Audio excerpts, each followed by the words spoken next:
to the central limit theorem, I want to cover one thing quickly.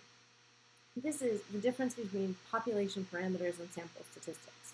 We throw around a lot of funny Greek letters here, and we should just be clear what we mean by them. So before we get to the Greek for it, what is a population? In terms of statistics, a population is the entire universe of subjects or observations we want to study. This can include people, firms, organizations, objects, events, etc., and are usually of two types. One can be the complete set of all similar items that exist, i.e., all people within a country. This is a large but countable list. It can be a theoretical construct, potentially infinite in size, such as all current and future graduates of a program, or all current and future production of N95 masks. So sometimes it's knowable, sometimes it isn't. An important part, and something that we're going to talk about more later, is what population should we consider? What population are we trying to study? All stars in the Milky Way galaxy, all parts from a production line? What are we trying to understand?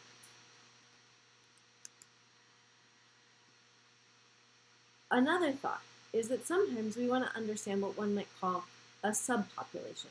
So sometimes we want to divide our data into subgroups of some kind. Often, when you see data that you expect to be kind of normal and you see it being not normal, perhaps sometimes the subgroups are missing from your information. Controlling for these differences in subpopulations is often a big deal in data analytics. When we talk about populations, we can talk about averages, we can talk about standard deviations.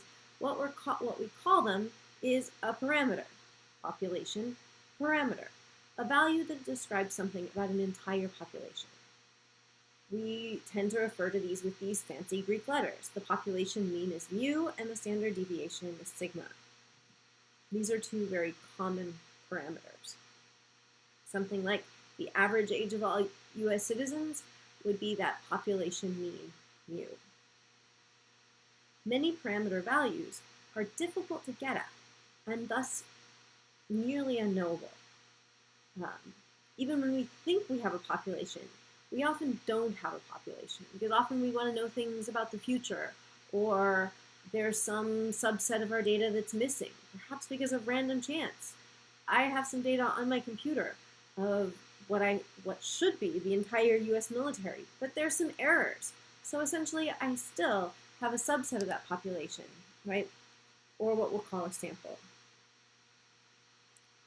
Almost always our data is incomplete. And as a result, we only see a sample. A sample is part of a population.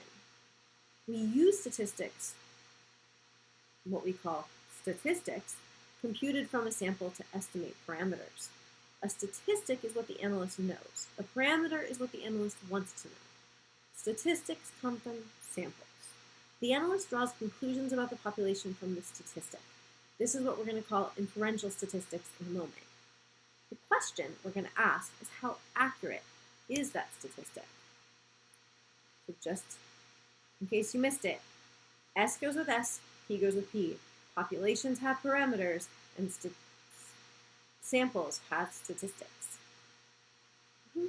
S with S, P with P. Here we go.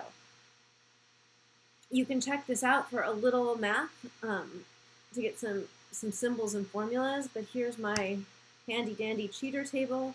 We typically talk about population parameters in terms of, right, mu and sigma. Sample statistics are going to be in terms of X and S. Now these are calculated in the case of standard deviations. We're going to calculate these a little differently. So a population. Sam has 20 rose bushes. The number of flowers on each bush is, right, 925, blah, blah, blah, blah, blah, blah, blah. That's data on the population. It's handy. It's Sam's rose garden. Still would be a lot of work to calculate up, to count all that up, but let's just go with it. N is equal to 20, the mean is equal to 7, the standard deviation is equal to 2.98, and you calculate it according to this formula. If, instead, he only counted the flowers on 6 of his rose bushes, although his population is 20 rose bushes, he's going to calculate the flowers on 6 of them. That little n is equal to 6. The mean that he gets from that is x bar 6.5 because we're taking a sample. Here's where it gets a little tricky, is that when we take the standard deviation of a sample, instead of dividing by n, we divide by n minus 1. In fancy statistics language, again, geeking out here, this is called Bessel's correction. And it's because they contain a little bias. And this makes the numbers a little wider to correct for that bias, right? You're dividing by a slightly smaller number, n minus 1. So you tend to get a more accurate answer if you use n minus 1 than n, which is where this comes from. A little wacky. At any rate, it's sort of important. When you use standard deviation in R, you're going to get a sample standard deviation. It computes it using Bessel's correction. If you have a population and you want the population standard deviation, you need to use a different formula.